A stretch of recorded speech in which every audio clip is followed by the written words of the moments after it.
Hello, my beautiful friends.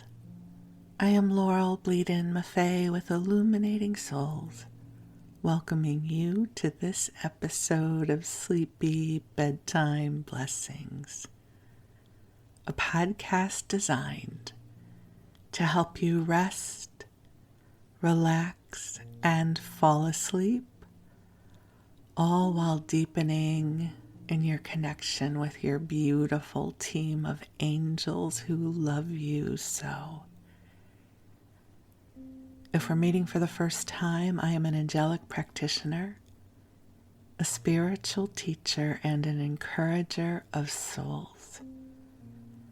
And I do this through one-on-one angel sessions, soul mentoring, and a variety of classes designed to inspire your spirit. And you can learn more at my website, illuminatingsouls.com, where you can also sign up for my daily inspiration email blast. And if you sign up for that, you'll also be in the know about all of my offerings. About every 6 weeks or so, I offer a new class. My classes tend to be intimate in size, anywhere between 4 and 10 people, and we meet over Zoom. So we really get to know each other, and you have an opportunity for direct support and mentoring. And it would be a blessing to have you join one of my classes whenever you feel guided to do so. So there's lots of ways that we can connect, and I look forward to hearing from you. If you are enjoying the podcast, please feel free to drop me a line.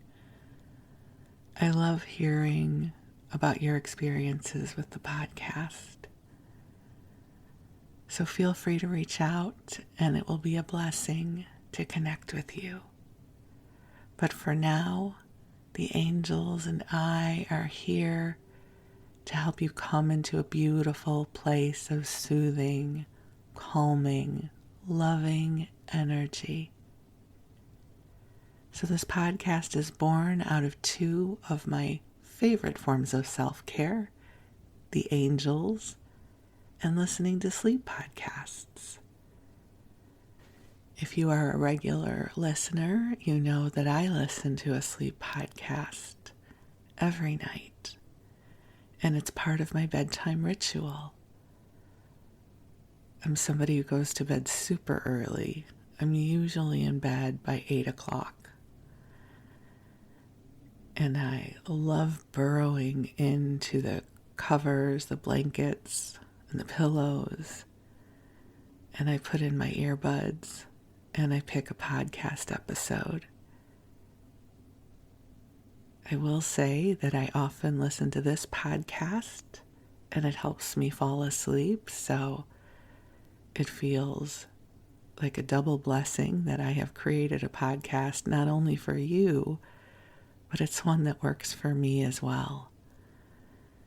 And what I recommend is that you turn the volume down lower than you would if you were listening to an audiobook, because I find it helpful to have to reach just a little bit for the podcast's audio. And usually for me, within 20 minutes, I'm out. I also use a sleep timer so that it doesn't play all night, although some people do prefer to have it playing all night. I find that when I do that, it interferes with my dream cycle. I usually wind up having dreams where I'm trying to turn the audio off. So I use a sleep timer, and almost all of the podcast apps have one. And I set it to stop playing as soon as the episode is over. So we'll be together for about an hour. That's always my preference for sleep podcasts. And just so you know, you don't have to pay attention the whole time. This is not the type of podcast where you have to stay riveted for the whole hour. I'm really here to keep you company and bring forward loving, sweet energy for you. And I do know some of you listen during your waking hours. So if you are going about your day or evening, it is a blessing to keep you company as well. So as I record this, it is early morning. I think it's going to be a beautiful day here, which I am looking forward to. I do have quite a few things on my list today, but they're all lovely things that I enjoy. So I'm looking forward to this beautiful day. I did want to share with you a little bit about being energetically sensitive. So I don't know if you've ever tuned into the theme of solar flares. It's only something that I became aware of maybe in the past 15 years or so. But I've come to discover that I tend to be very sensitive to solar flares. And what that means, I'm not going to speak about this with any kind of authority, but what it means is there's increased solar activity. And it's interesting because I will feel the symptoms of the solar flare long before I know that it is happening. And this happened to me yesterday. I did my grocery shopping, and then I had to bring all the groceries into the house, and we have about 6 steps up to the house. It wasn't a big job, but maybe I had 8 bags of groceries, so it was a few trips up and down the stairs, and then I had to bring the garbage cans in from the curb. All of these activities I do every week without an issue. But yesterday, I was out of breath. And I was like, what is happening? When I was much heavier, I would often get out of breath, and that's what it reminded me of. And I wasn't really concerned. It didn't feel as if I was having some sort of health issue. It was just more anecdotal information that something was different. And sure enough, I got onto Facebook, and there's a few people I follow who talk about the energy, and all of them were posting about these geomagnetic storms and solar flares we're having. And one of them starts with the headline, "You may experience shortness of breath." And I was like, oh, that's what was going on. And it's interesting, that tends to be a symptom that I have when there's increased solar activity. So listen, this goes without saying, right? But I'm going to say it.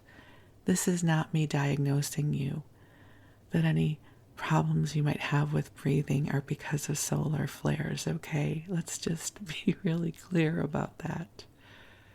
I'm rather sharing with you my anecdotal reflection of how increased solar flares and geomagnetic storms tend to impact me. I will also feel more tired. It's also not unusual that I have increased emotional waves that I navigate. I might feel more sad or agitated. And I find it fascinating that I can be so influenced by these things. And it makes sense. We are electric beings, right? There's all kinds of electric currents that move through our physiology. We're electrons and protons and neutrons and all of those tons of things. So anyways, that's just my little reflection that we are very sensitive to the energies around us. At least I am. And so to just be aware of your instrument. And on the days when you might need a little more rest, rest. If you feel more emotionally sensitive, give yourself some quiet space. that when these things happen, we don't always know what's influencing it. I sometimes call it energetic PMS. I had a very difficult time in adolescence with my hormonal cycles, and life would get really hard for about 10 days emotionally. And I always knew that by day 11 or 12, I would feel better. And these waves often feel like that to me. I just have to move through them.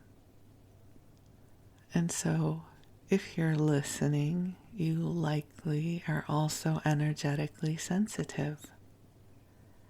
So pay attention to the cycles of the moon. Pay attention to how you experience the day. Are you having an easy day? Is everything agitating you? You know, there's days that I feel like I am done with humanity and I have to get home. And there's other days I am so happy to be out in the world. So we're different every day because the world is different every day. So to make space for what you are feeling, to make space to take good care of your instrument. A lot of you listening are sensitive beings, and this is not a weakness. To me, it's a superpower because it enables us to feel the depths of love and to be on this earth with great empathy and caring for others.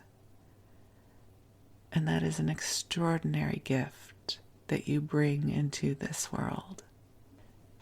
And one of my intentions for this podcast is to bring the angelic energy in for you to help replenish your battery so that you can feel this beautiful, vibrant, calming, loving energy that is very supportive of well-being. So I'm going to call the angels in now to be with us.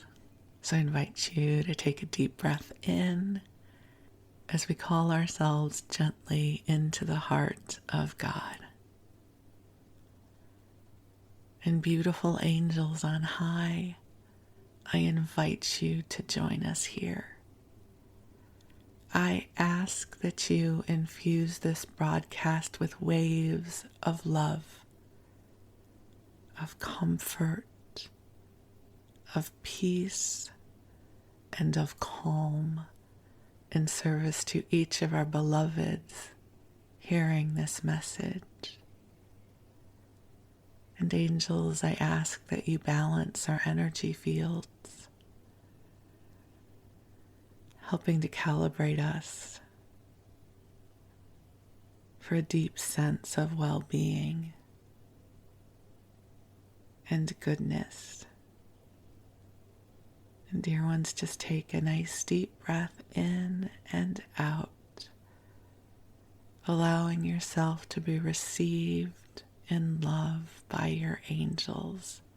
They are here right now, and with your permission, they are filling the space you are in with a soft pink light.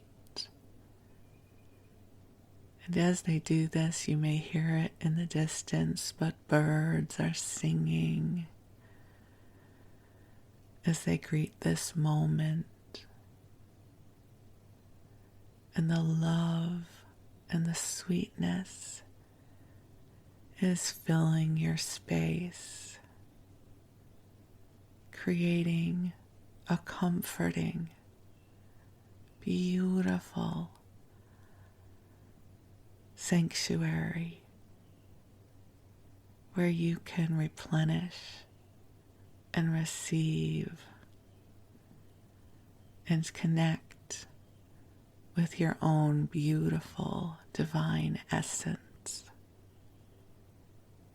You are truly a blessing here on earth, You are one of the ways that God's love is made visible in this world. So take a nice deep breath in and allow this love to flow to every cell of your body,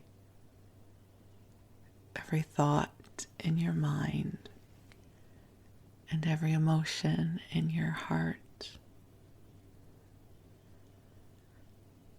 And as you breathe, allow yourself to be filled with this beautiful divine presence. This divine presence is you and so much more. You are calling in the greater expanse of all that you are, the beautiful, divine, wise one that is you.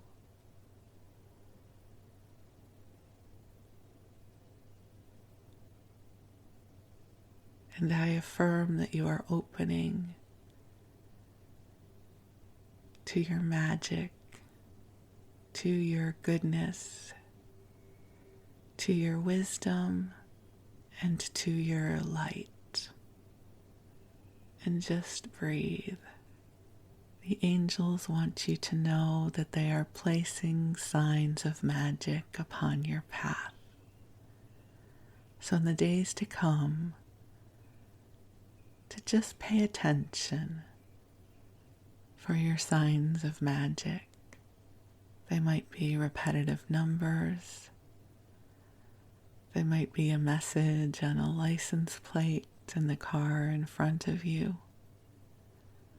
It might be a song that is playing in your head when you wake up in the morning.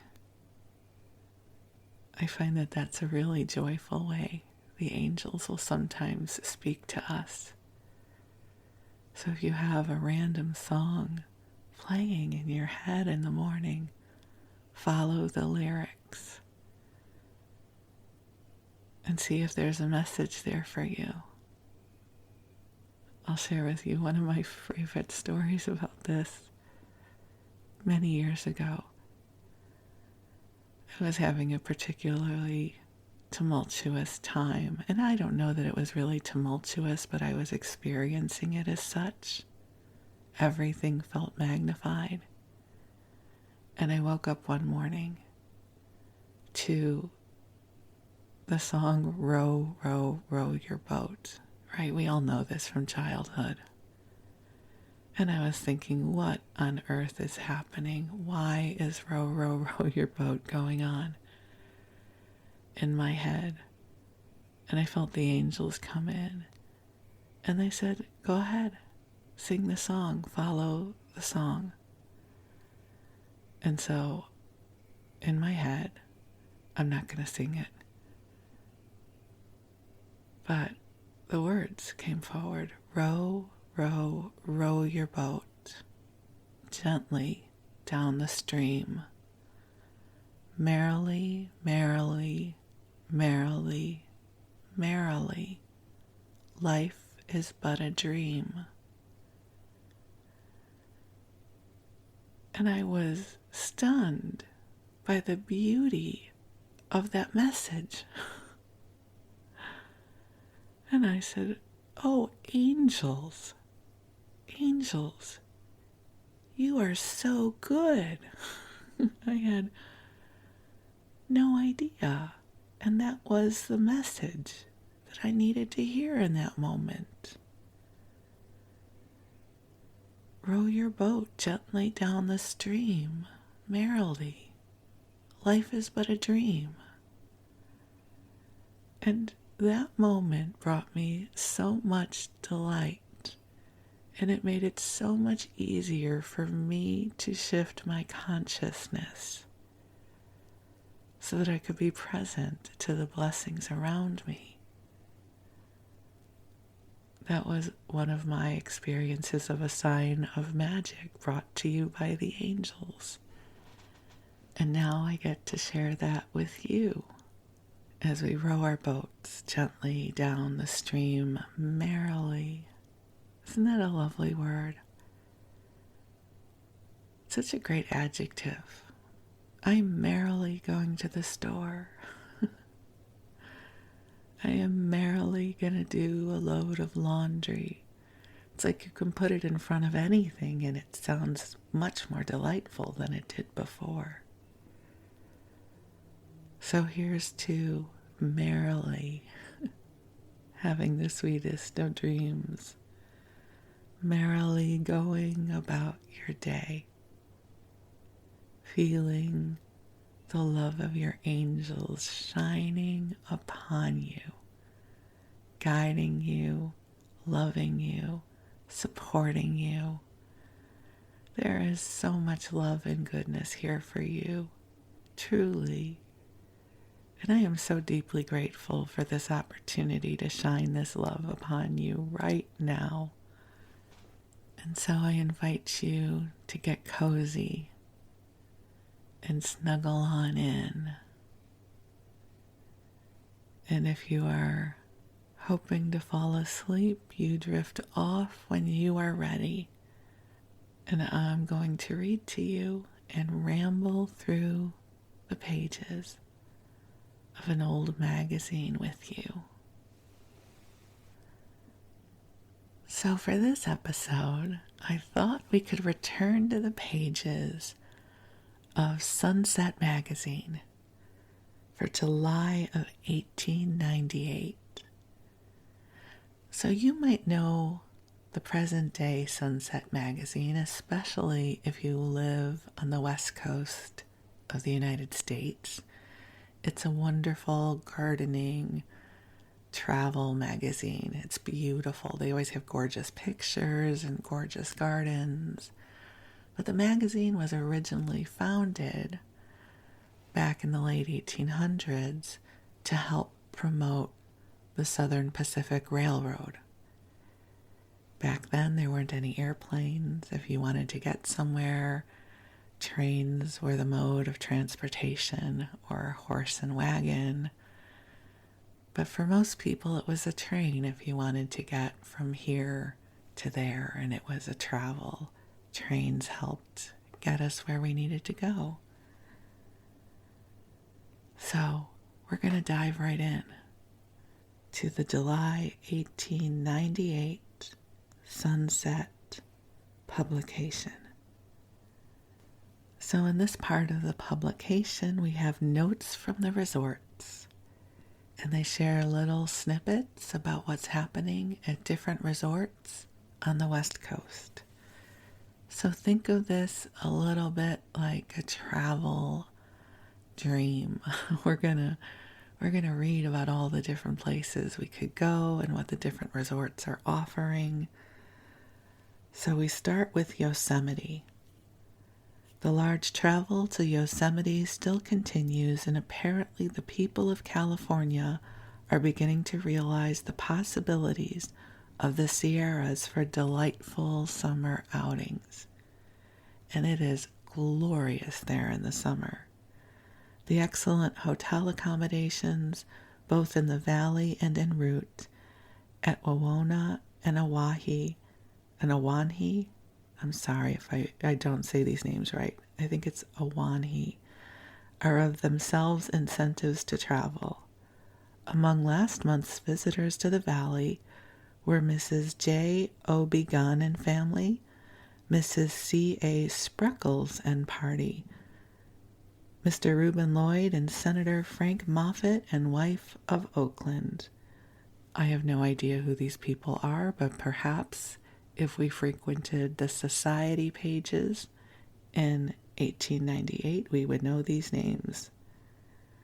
Commissioners Foote, Mitson, and Givens, and Secretary Learman and wife also made a trip to Yosemite in June. I don't know why I always laugh when it's like, and wife. She has a name. I'm sure she's a very accomplished person. But that's my stuff. So they share about some more people.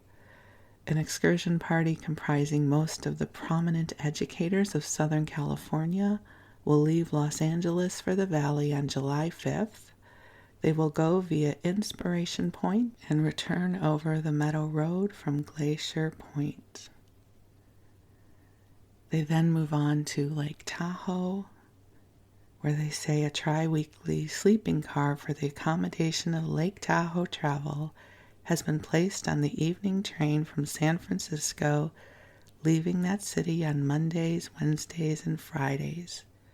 The Bay people will be well represented at McKinney's this summer, and as low rates are announced from Central and Southern California, a big travel is expected from those sections during August and September. The guests at McKinney's arranged a Red Cross benefit on the evening of June 20th, which netted a most enjoyable evening for all participants and nearly $20 for the benevolent purposes of the Red Cross. They're then talking about Castle Crag and Sacramento Canyon camping grounds. I'm not sure where that is.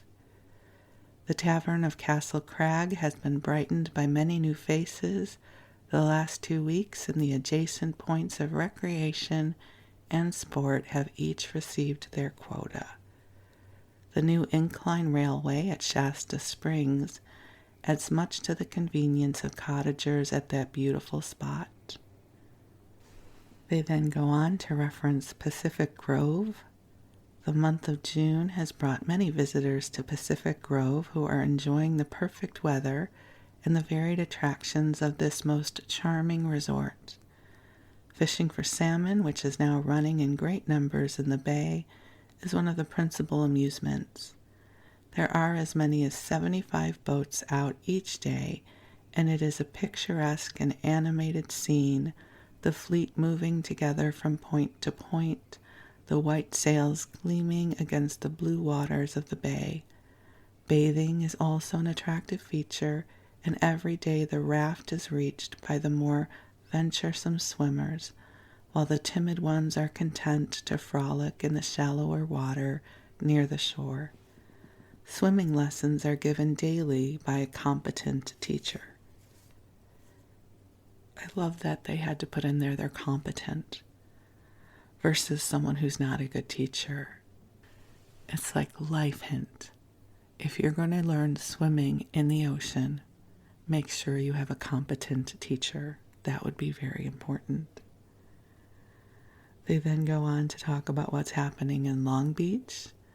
Long Beach is enjoying the largest and liveliest assemblage of visitors ever known here so early in the season. The bathing is as delightful as ever, and facilities afforded by our substantial wharf has brought a fleet of 12 fine yachts, and more are expected soon. Mr. C.P. Barrows, a prominent fruit man of San Bernardino, is here for the summer. A large skating rink and dance hall is one of this season's additions to the amusement facilities at Long Beach.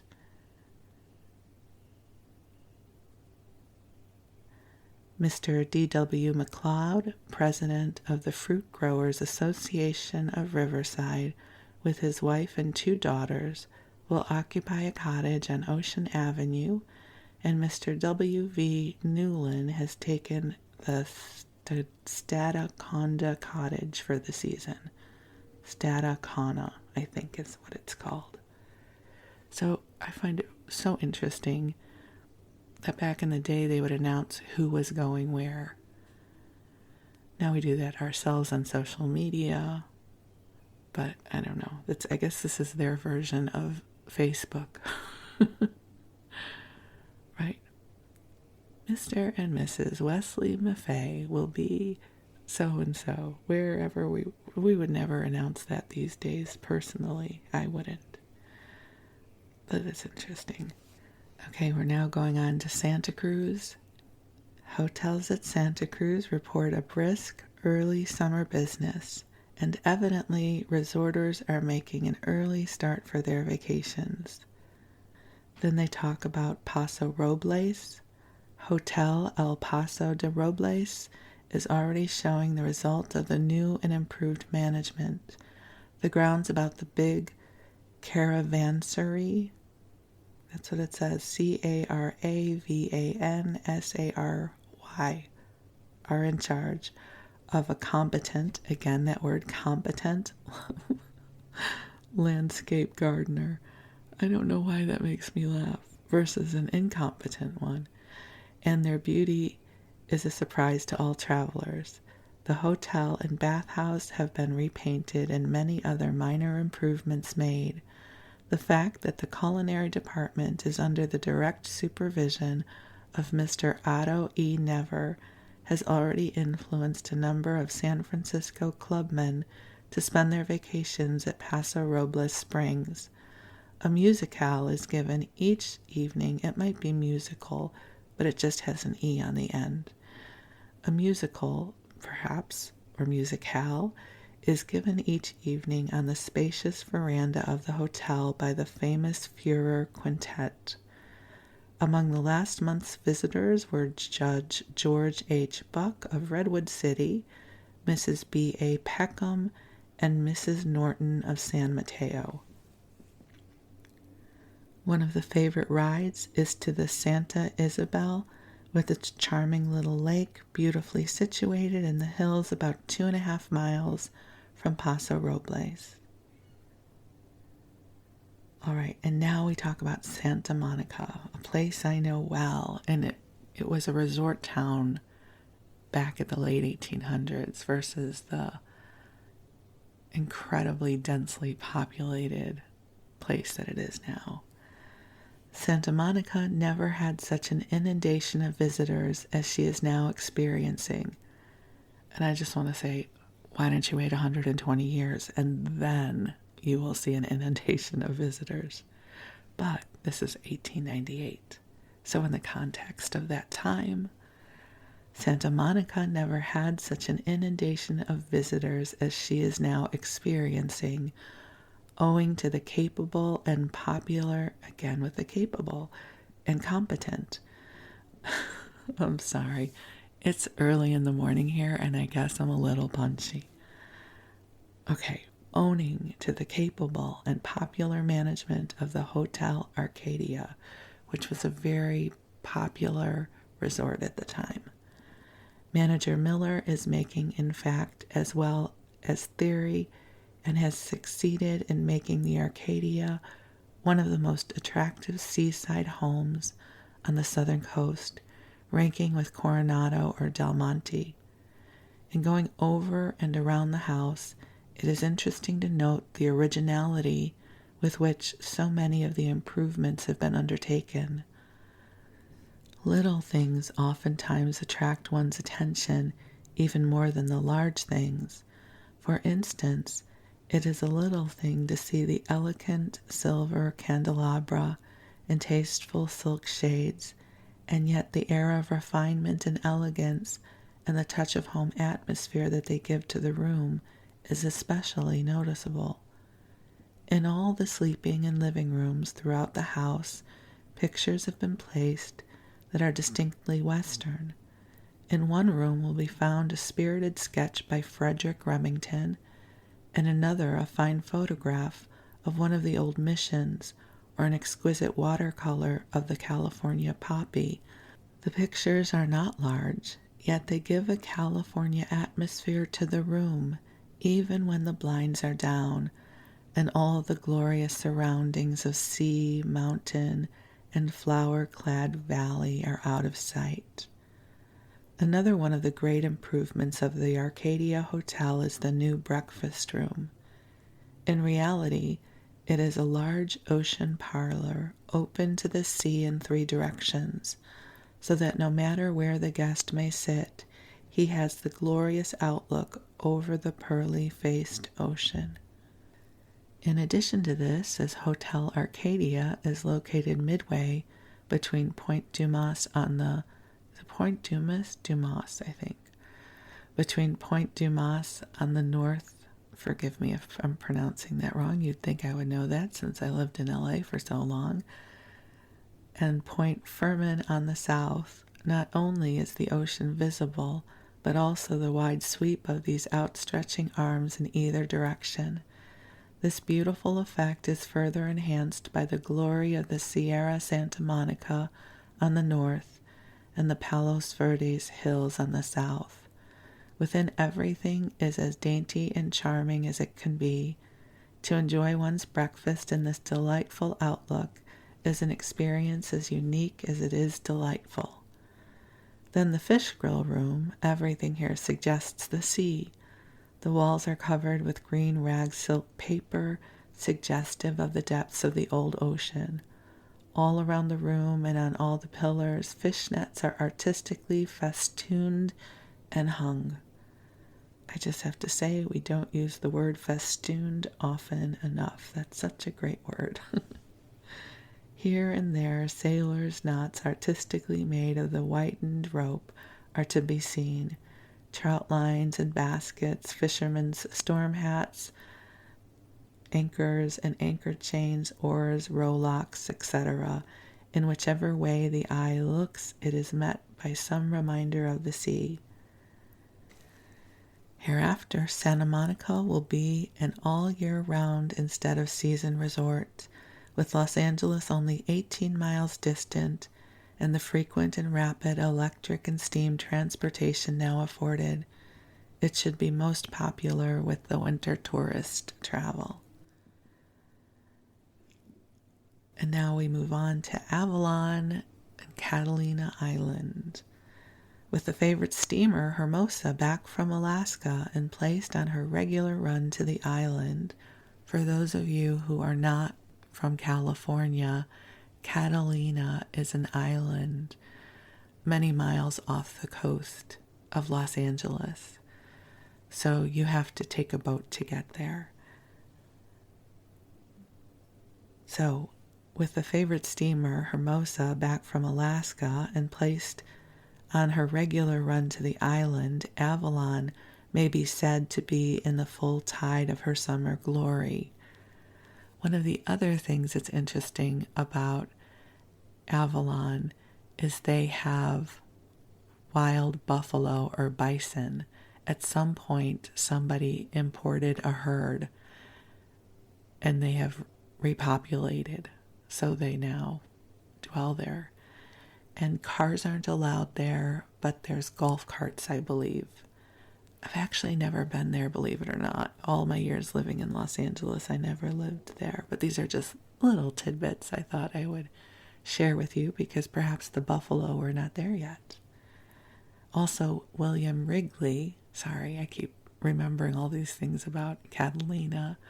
William Wrigley of the Wrigley Gum fame famously built a mansion there.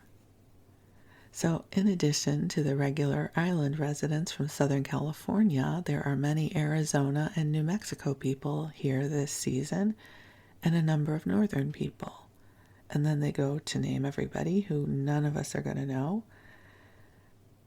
And then there is just a little snippet about some of the literature that is being created by Southern Pacific. So if you want to hear more, the Southern Pacific Company has prepared a variety of summer literature, setting forth in succinct and attractive manner the features of California's seaside and mountain resorts. Most of this literature is in the form of handsomely illustrated folders containing exact and reliable information concerning the pleasure opportunities, hotels, cost of living, railway fares, etc. In many of them, maps are shown. So, if you wanted to do more travel, you could learn more through this beautiful literature they have created. Here's a really interesting article. It's titled A Remarkable Educator, and they're talking about the invention of moving pictures. So again, this is 1898. And the article goes on to say, one of the most valuable inventions of recent years is the Edison projecting kinetoscope. Most of our readers are familiar with the wonderfully realistic moving pictures it produces, but for those who are not, The pictures may be briefly described as animated magic lantern scenes. Isn't that fascinating? How would you describe moving pictures to someone who had never seen it before? I find that so interesting. When the device was perfected, the leading educators of several nations were quick to seize upon it as a means second only to actual travel for informing the youthful mind concerning the customs and scenes in foreign lands the world over. The remarkable quality of showing at their natural size fire engines, running men and animals, trains, waterfalls, steamships, and street scenes, with all their complex action, produces a much more vivid and correct impression on the mind than is possible to do so by any other means except actually viewing the scenes. The thought occurs, if the kinetoscope can be made so useful an educator for the young, why not for older people? Pictures speak all languages, but here is a picture which conveys not alone the form, but translates to all understandings, regardless of what their articulate language may be, the delicate gradations of meaning expressed by gesture and movement, which are sometimes so elusive when attempt is made to crystallize them into words. It's such an interesting perspective, isn't it? Like this is that moment when moving pictures is coming on the scene and people are contemplating it, and how will they use it, and what kind of difference will it make in the lives of others. And I just reflect that right now we're going through this regarding the conversation we're having about AI, and what is that going to mean for us. And certainly in my lifetime, I've lived through many of these evolutions with the internet and computers and cellular phones. And so how could I leave out Netflix, right? That we can just watch something whenever we want to. Okay, sorry, I'm going off on a tangent, but that's what this is about. It's a sleep podcast, right? We're rambling through this conversation. Okay, I'm going to keep going though. The Southern Pacific Company, realizing the possibilities of the kinetoscope for making known to the world the resources and attractions of the states through which their lines passed, have recently procured at considerable expense the reproduction of a number of the most typical and representative views both of scenic and industrial features. The importance of this enterprise will be understood when it is known that it is not by arrangement for display of these scenes in a limited number of places, but that they are listed in all the catalogs of the Edison Company's films, and today have made their way to nearly every civilized country of the globe, for the scenes have intrinsic merit and are not devoted to laudation of the railway's facilities. Many persons suppose that railway advertising is devoted chiefly to the publication of time card folders and matter calculated to impress the public with the fact that this or that railway is the only line, etc. I'm having a hard time reading this. Can you tell it's written in a way that does not lend itself to reading it out loud? But I'm going to keep going. With the Southern Pacific, much the larger share of its advertising expenditure is in making known the advantages and opportunities of the Western Empire for sightseeing and business. There are machines for exhibiting kinetoscope pictures in every civilized country of the globe, and the pictures of the Pacific Coast scenery, products, and methods of culture and of manufacture with the Southern Pacific Company has caused to be taken are available to all alike, and California's greatness may thus be known to the ends of the earth, Not alone through the tax collector does the railway contribute to the common good. Okay, nice way of patting themselves on their back for their contribution to humanity. But I find that a very interesting conversation about how having these movies that we call them movies now, films, programs, help to expand the awareness of different parts of the world. All right, we've now made our way into the August issue from, again, 1898, and there's an interesting article about New Orleans. I know nothing about New Orleans in 1898, so we will learn together. Whatever may be said of the various and unique features of the many gateways of the great railroad systems of this country, it is beyond peradventure that New Orleans, the eastern gateway of the Southern Pacific Company, is entitled to a very considerable distinction in many respects, and in points of quaint and attractive features, the Crescent City, as the great southern metropolis is frequently termed, is far and way ahead of many more important centers.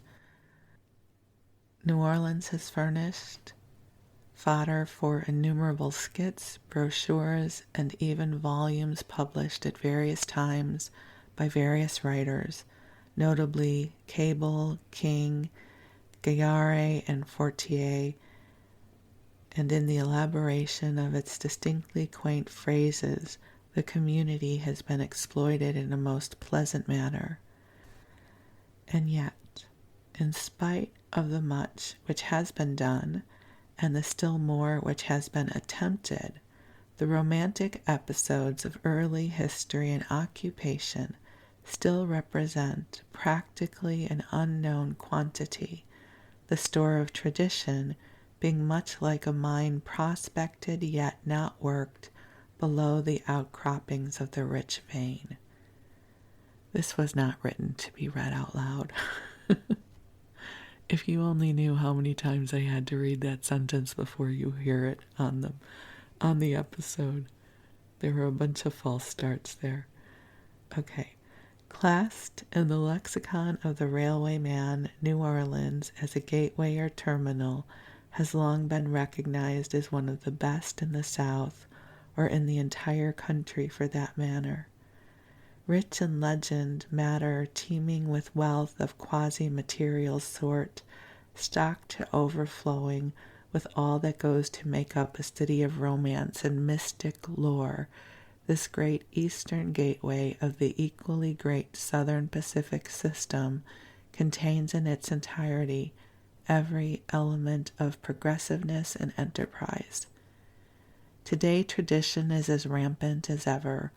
Romance is yet a lodestone of great drawing power, but commercial activity and the elaboration of capital is making New Orleans a center of attraction in the business world, and its features from this standpoint are of paramount importance, transcending tradition and generally recognized by the circles which make the mare go. Okay, is it just me, or has he not really said anything yet? I'm sorry, I should not critique somebody who wrote this 120 years ago, but I thought this was going to be more interesting. Maybe we would hear about chicory coffee and beignets, things like that. I may give up this article. It seems like he's very wordy. Well, for instance, let me read to you this sentence.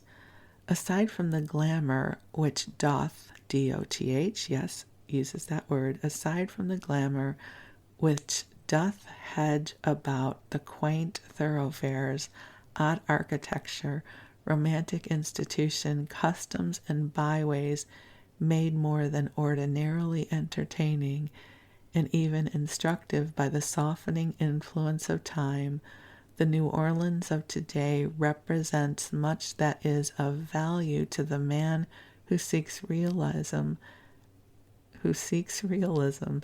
as exemplified in a commercial way, who views the world from the cynical standpoint of prosaic business and counts those hours best which witness the rise of values and the gradual accumulation of wealth. Okay, I think this is all one sentence. So this is some really dense writing. I'm going to keep going though, because it is a sleep podcast and perhaps you are amused or bored, either of which will serve you well right now. Maybe we will get to something though that's a bit more descriptive in a way that will be meaningful to us in the modern day. God bless this person for writing. I mean, there's a lot of vocabulary in here. An elaboration of the various features of the eastern terminal of the Southern Pacific must necessarily contain the various elements which go to make up the entirety. For this reason, it may be well to first dwell upon the earlier phases of the enterprising city and skim aside the flotsam that is on the historical side first, attracts the attention of, I have no idea if I read that properly, but we'll keep going, the attention of the reader. To this end, a reference must be made to the days when the intrepid souls from old France sought fame and fortune in the New World. To Louisiana and its chief settlement, New Orleans, came in the 17th century scores of brave spirits eager to send their names gallantly along the avenues of glory. All right, I'm going to skip this part because it's talking about really sad things that happened. But maybe I can come to something that'll be more interesting. Hold on, we're not done yet. So New Orleans of today is yet connected with the city of a century since. Its aged institutions make this apparent. The battered stuccoed front of the old Spanish Cabalitos. I'm really sorry if I'm saying these names wrong. I'm terrible at pronouncing things like this, so forgive me. I'm going to skip around here a little bit because I'm having some trouble following this. The palace of the archbishop, a palace once, still a place of residence of the churchmen, but austere and wonderfully circumscribed in its decorations.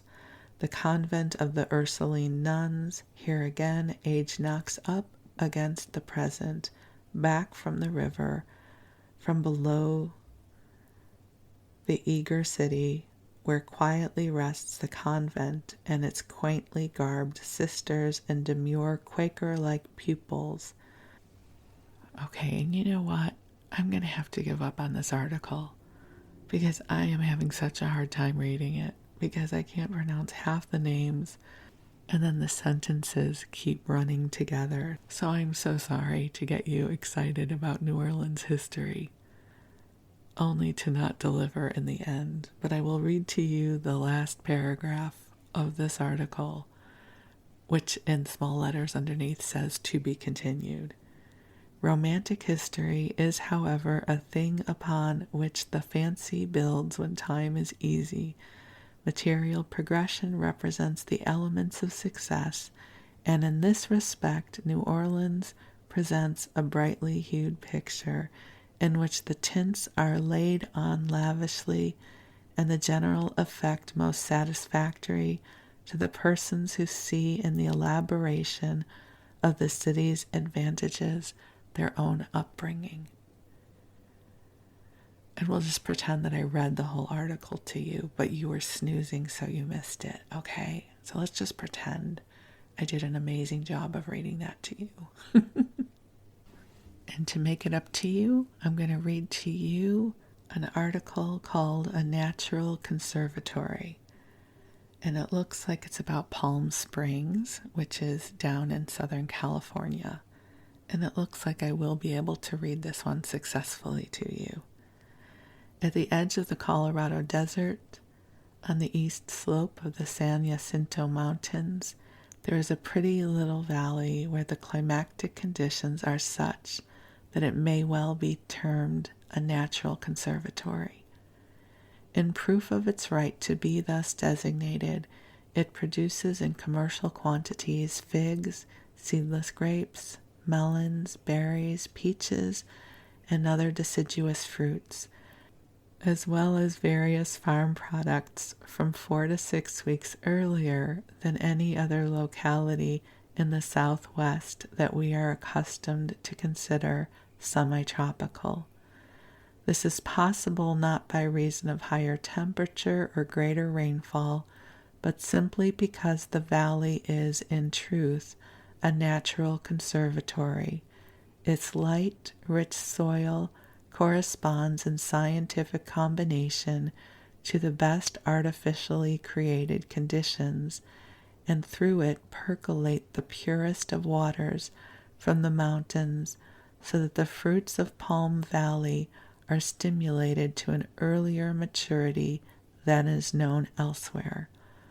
Palm Valley, or Palm Springs as it is more generally termed, from the name of its nearest railway station, is sheltered on 3 sides by the granite spurs of the San Jacinto Range, and opens to the dry, warm sunshine of the desert as a hothouse opens to the southern run under the hill.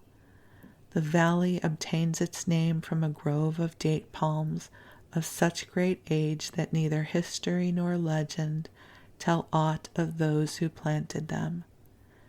The average annual rainfall in the valley is about 3 inches, and the mean temperatures for January 50 degrees, July is 85 degrees. The products of the valley, while perhaps of no greater excellence than those grown in other portions of California, reach the markets first and always command a good price.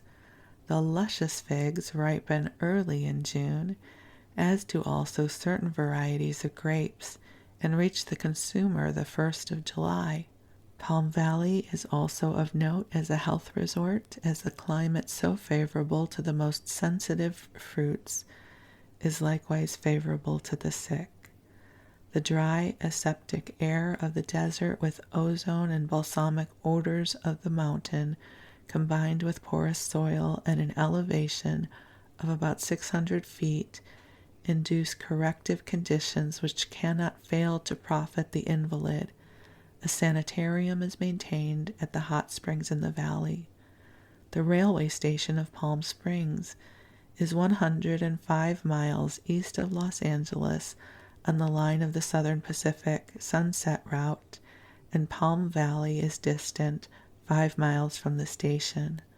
Palm Springs, in addition to being the gateway for the delicious products of Palm Valley, is the distributing center and point of departure of stages for a large section of mining country to the northeast, including the Virginia Dale District.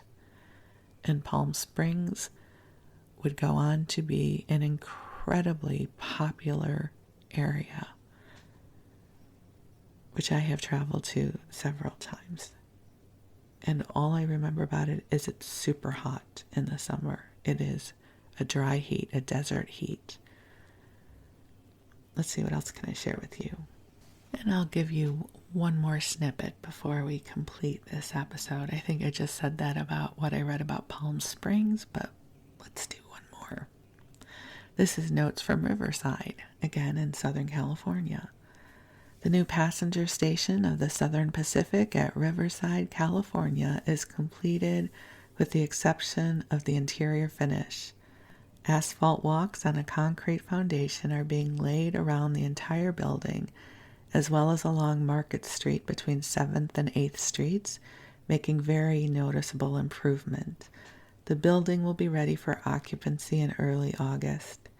An entire block of ground between 5th and 6th Streets, fronting on Market Street, has been purchased by the Southern Pacific on which to locate side tracks, turntables, and engine sheds.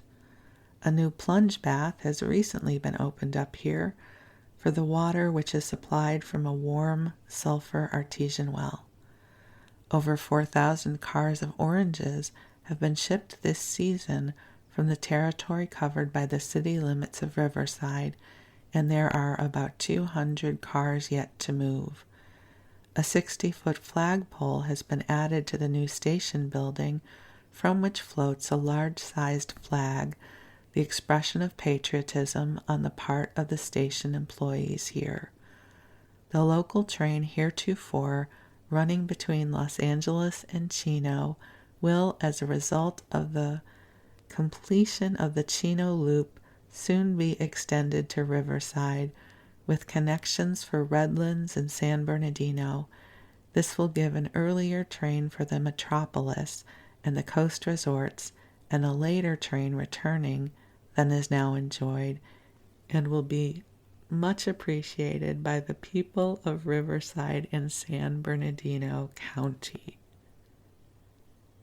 And that will bring us to the completion of my attempting to read to you from this publication in 1898, which was now written to be read aloud in 2023. Ooh, I feel like I kind of did a verbal workout. That was a lot.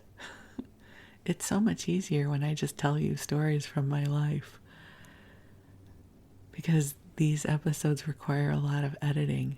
I have probably recorded 20 minutes of attempts here that you will not hear. There's a lot of laughter, but it will not be appropriate to let you hear all of that, because all of my stumbling and grumbling as I try to make the words flow together will probably not make for a great sleep episode. But just know it's in there. And so, my beautiful friends, perhaps you've already drifted off and are dreaming of a beautiful resort, dream vacation somewhere in Santa Monica or in Palm Springs or New Orleans, even though I didn't read that particular article very well. These places are still quite beautiful. So I wish you the sweetest of dreams. And I'm grateful for this time with you, and I look forward to connecting with you again soon. So thank you. I love you.